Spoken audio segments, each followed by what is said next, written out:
The problem is that sometimes we don't want to let something go because what we think is that if I remain attached to the outcome, if I remain attached to this person, then it means I'm going to get it. We're afraid that if we let it go, we're going to lose it. It's a paradox, but it's the opposite way. If you let it go, there's more chance that it actually comes to you.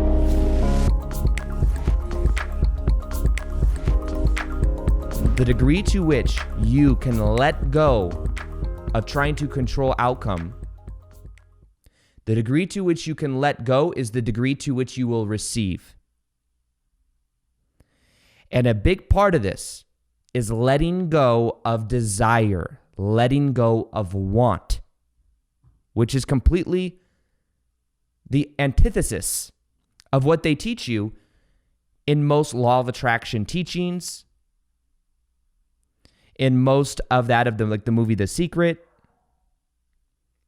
We believe there's like this underlying notion that, hey, the more I want, the more I get. But it's actually the more you want, the less you get. And you'll find this from experience. Imagine that you really, really want this job that you're going into. And you really, really want it. And what you do is you go into the job and you're having the job interview and you're thinking the whole time and you're attached to the outcome. The other person that's interviewing you can feel that desperate energy, can feel how bad you want it, but it also signals to them, well, if he wants it so bad, does he not have or she not have other options? Does he or she, is this the only basket they're putting their eggs in? And what that does is that is a signal of scarcity. And that's a lot of times what happens anytime we desire this one thing. It means that we are believing the universe does not have the capability to bring us something even more amazing or from even more sources. And when I've gone through this process of creating my dream life, now, many of you will know that I say this in a lot of videos. You don't always get in life that which you want, because also what you want, you resist. And what you want, you are vibrationally saying you lack. But you always get a reflection of who you are being. Now, if we focus on identity, this is what you will find. By the time you make the $50,000, the $100,000, the $1 million, it will feel natural for that identity. It'll be like, oh yeah, of course. But as much as it is on a pedestal, and as much as that would be so amazing and so awesome, is when there's a vibrational dissonance between it. I remember when I was first going and first learning about making money online, getting on YouTube. And I remember even when I had that 9-to-5 job, man, if I were to have like $10,000 in the bank when I had my 9-to-5 job, I would have had way more than I had because I did not have that when I started going full-time on YouTube or had that 9-to-5 job. The funny thing is, before, like, this is a good life advice in general, I think. Before you can manage and deal with having $10,000 or $100,000 or $1 million, you have to be able to do that with what you do have. It has to be natural for your identity to manage your own money. Because what I thought was going to happen, like if I had the money that I have now, back in my earlier stages before I was more mature and learned about discipline and values and things like that, I probably would have blown the money on very stupid things. Would have bought like some dumb car that just made my ego look cool and stuff like that. So it's funny because by the time you reach your goals, as you've become the kind of person that you really prefer to be, it is natural for you. I remember first hitting 100,000 on YouTube. That was a first goal, was 100,000 YouTube subscribers. And what happened was I was so busy in the making of the videos. I was so busy in the adding the value and in the action of it that I was almost becoming like, yes, I was still checking the stats, but it was a different relationship with it. That eventually it just happened. I remember literally going to bed one night at 97, 98,000, woke up the next day at over 100,000 because I had a video going viral. And what happened is I thought that like going to the gym that day, this is no joke. I thought going to the gym that day, like people are going to recognize me now that I have 100,000 YouTube subscribers. That was literally the thought process. And it's kind of funny to look back at, but when I hit it, it was like for like maybe an hour, I was like, oh, cool, hit that goal. What's next? And then the mind immediately goes to what about 200? What about 250? What about 300? And the mind is always looking for more. But what I've learned and what I've noticed is that not only does the mind do that, but it was natural for my identity. So the key really goes from the wanting into the being. And the being is the identity. This is the game changer that changed my life. It's when I focused on identity, making a new choice about who I am and letting that carry me into a new timeline. Like having the 9-to-5 job, and you know the story if you've heard my videos, but living at my dad's house, had the download, make a video a day every single day for a year, your life will transform. And that one choice to make a video every single day put me on a new timeline. And it changed my self-image. I started to see myself not just as somebody that's wishing and hoping for things to happen. I began to see myself as somebody that actually sets my goal and intention and then does it, follows through. And then I started to see myself differently. That changed so much about me. But it was a new choice. It wasn't a desire. It wasn't like, before that, I was in desire and wanting for about 2 years, knowing intuitively, you should get on YouTube. You should be sharing your ideas on YouTube. You should be doing these things. But I was afraid. I was afraid of what other people would think about me. I was afraid if people would think I was this esoteric, weird guy. I was also had success blocks when it comes to, or even just in general, I had this belief system that said, what do I have to share with the world? Doubting myself. I had this belief system that had to do with not taking action. I was like, maybe if I just sit on my couch and think a better thought, everything will happen. And some of you listening to this right now, I'm not bagging on Abraham Hicks. I love Abraham Hicks. I'm just saying that in my own life, if you're doing what you absolutely love and you're being that identity, you don't mind the taking of the action. And for some of you, when you listen to this, it'll be a different prescription for each person that's listening to this, depending on where you are on your journey of going full-time with your passion or whatever that is. For example, there was a certain point in my life when I needed to hear, it's time to take massive action. And that was when I was working that 9-to-5 job, and then I decided to make a daily video. That one choice changed everything, but I was taking massive action. I needed to hear that. I needed that. I read a book by Gary Vee called Crushing It. And that started to prime me for that kind of work mentality, that kind of work ethic.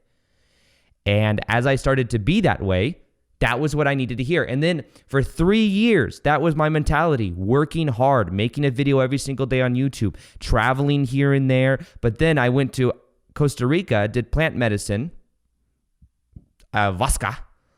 And when I did that, that taught me, hey, buddy, you have this belief system that you have to work hard to be successful. You have a belief system that says you're not worthy already, and that maybe if you can add enough value to everybody else in the world, then maybe you're worthy. And you also, you aren't enjoying the present moment. You're so preoccupied with the future. You just want to get to that 1 million YouTube subscriber amount. You just want to do this. You just want to do that. And then I was like me realizing, yeah, you're right. It's me talking to myself.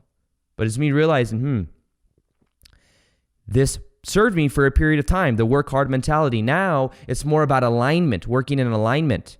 And yes, maybe working hard was somewhat in alignment.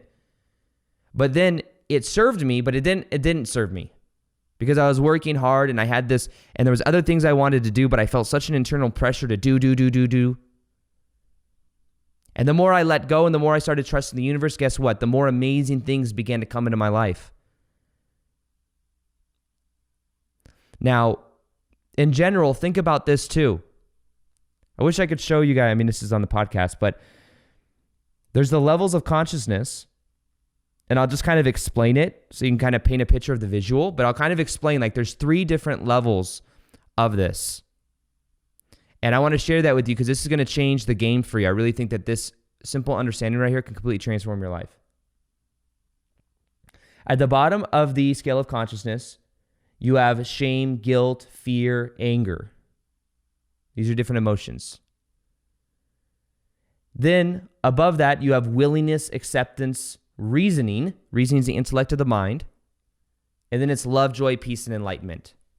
So at the bottom levels of shame, guilt, fear, and anger, a lot of times because of things that happen in our past, we are attached to certain meaning that things happen to our life for a certain reason. That meaning is keeping us trapped in the anger or the fear or the guilt or the shame.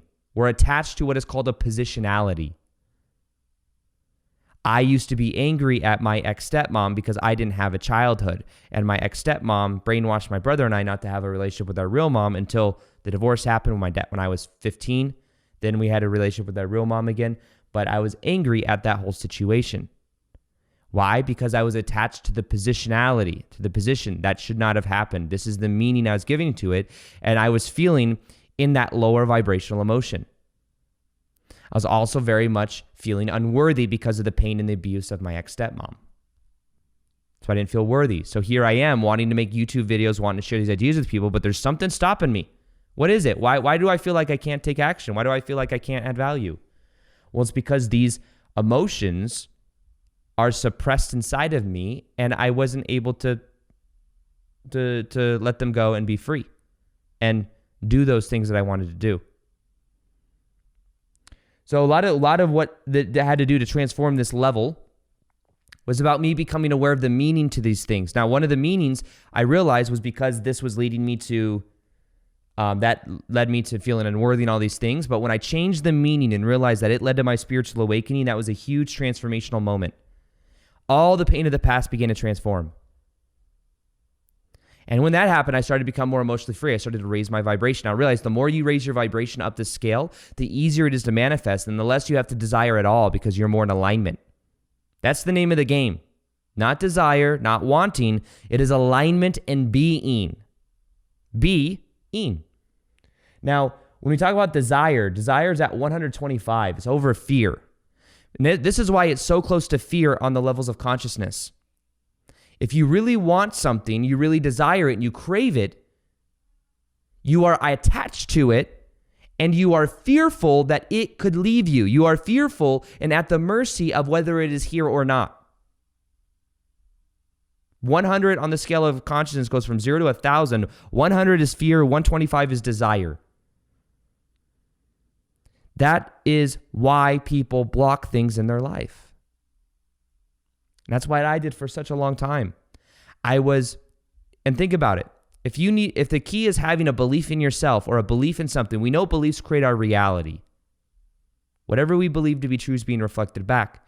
If we are desiring of it, it means in a way we don't trust the universe. We're not trusting reality. We're not trusting in ourselves. It's so close to fear. It's like we want something, but we also fear losing it or fear not having it. And that's where anxiety comes in. So the key to this is understanding that at the level of fear and desire, which are so close to each other, if we are afraid of losing something or it means we're attached. We're attached to outcome. We're attached to something. We're believing that this thing on the outside is going to make us happy on the inside. Now, for me, what I've realized is the more that I've let go is the more that I've actually received. And the reason being is because the universe is bringing to you everything that which is relevant to you. The problem is that our ego believes it has to do everything, and therefore it's like the universe is like, step into the side, and it's like, okay, buddy, you think you got this all figured out, don't you? And then it lets us learn the lesson in a way. What if the universe could bring us even more magical things if we let it? But we don't let it a lot of times because we're attached to outcome. Letting go of outcome and letting go of attachment is the key to receiving. When you talk about attachments, if you're really tied on, like the analogy I use a lot, but imagine somebody wants to attract love into their life. So they say, okay, what I'm going to do is this is how it's going to happen. I'm going to go to the coffee shop today. I'm going to stand in line. This person's going to come up to me. This person's going to ask me a question. Then I'm going to say this. Then I'm going to say, they're going to say this. And then this. And then eventually we're going to talk and we're going to realize we have this great connection. Then we're going to go and start dating and it's going to be great. Think about how specific that is. It doesn't allow the universe much wiggle room to bring something else in. And then what happens is you go to the coffee shop. It doesn't happen the way that you thought because you wanted it and you were resisting it. You're putting out an energy of trying to take. Think about that, by the way. Anytime somebody wants something from someone else, they want them to respond to them in a certain way, they're trying to take away their energy. They're trying to take away and they're trying to manipulate them into giving them what they want, which is validation, significance, support, whatever that is. It's a form of manipulation. When instead, if someone's cup is full and they're just going in to have fun, they're loose, maybe they have an intention, I want to meet someone cool, and they just put it out to the universe, but it's not like it has to be someone cool at the coffee shop at 7:59 a.m. No. Allow the universe more wiggle room. But realize the degree to which you can let go is the degree to which you can fill up your own cup and the degree to which you are attractive as well. You have more magnetic energy, the more free from outcome you are. So this is something that I have been learning in my own life because there is an insistence I have almost in different areas of my life. Oh, this has to go this way. Or this has to go this way. Even with like different people in my life, different relationships that I have. And then they feel that pressure. You know, it's funny. There's times that I get very irritated when someone is late for something. Like there's this guy that comes and works on my house and he'll be like 2-3 hours late every time. Or I have this like rule like where I don't like it when people are late. But because I don't like it and because I'm expecting it, I'm imposing my will on reality and I don't trust that people are going to be here when they say they are. That's another thing. Remember, reality on the outside is just a reflection of the inside. But the more I realize that I'm almost insinuating and expecting for people to be late, the more I realize that it's almost like influencing them to be late. Because of that internal pressure of like, oh, you better not do something. It's like a form of manipulation, but it has the opposite effect of what you think it does. So wanting and letting go is really the key to this process. Letting go of wanting is the key. What I want to do now is I want to read a couple screenshots to you. So this is from the book Letting Go. Huge fan of Letting Go. And this book called Letting Go. And I just want to read you some little tidbits from this. And you guys can let me know if this resonates with you or what you guys think of this. Here we go. Letting go of expectations. This is in the book Letting Go by Dr. David Hawkins, The Pathway to Surrender. Letting go of expectations. When we put pressure on other people in order to get what we want, they automatically resist because we are trying to pressure them. The harder we push, the harder they resist. Even though out of fear, they may actually concede to our demands, there is not an inner acceptance, and later on, we will lose what we have gained. This resistance is in all of us. We can be aware of it as it operates unconsciously, and we evade that awareness by making excuses and plausible explanations. So, and this happens many times. For example, there's an analogy it shows as an example of this dynamic is a man who is working with the letting go technique in the midst of a divorce. He and his wife got into a heated argument over something he wanted.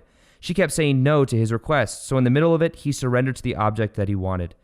It was now okay with him if she didn't give it to him, and it was okay if she did.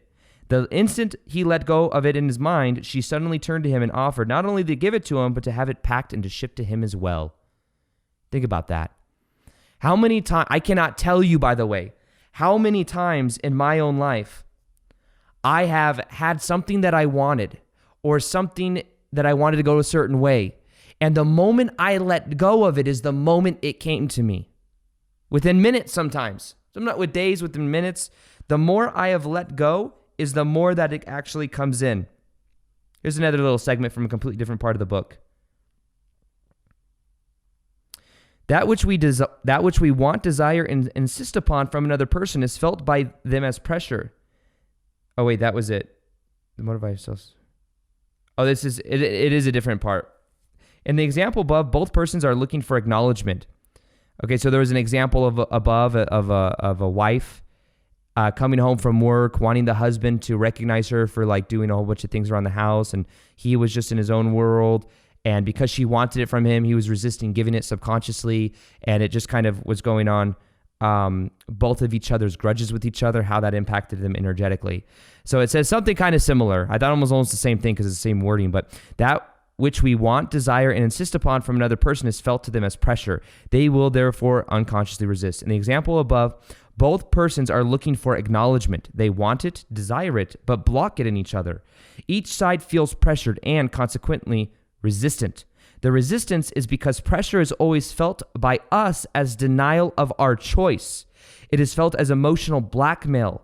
The unconscious formula goes, give me what I want or I will punish you by withdrawal, anger, pouting, sulking, and resentment.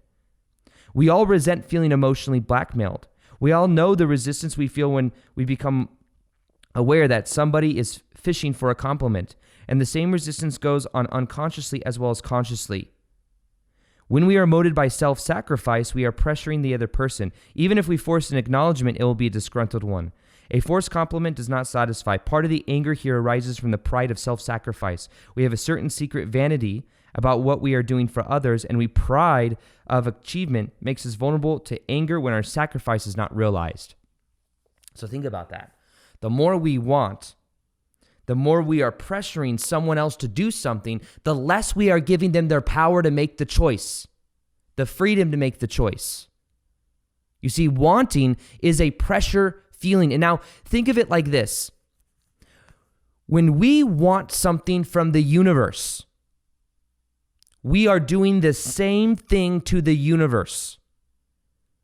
We are pressuring the universe. We are saying we don't trust the universe, and we're not allowing the universe to give that very thing to us. Think of the universe as a person, as a spiritual entity in a way, and you'll see that energy dynamic, and you can relay it not just from other people, but also between you and also yourself. What is your relationship with yourself? But when I want people to be on time, I'm insisting to be on time. I'm emotionally trying to blackmail them to be on time. They feel that as pressure subconsciously and do the opposite. And you might say that sounds like way out there, Aaron. I doubt that. It's an energetic thing. It's the way I'm relating to the universe. It's my own belief system about it. It is reflecting back to me what I believe to be true. But also, it is about me recognizing that the less I want, the more I get. And think of it like this too. The vibration of wanting something. Let's say I want,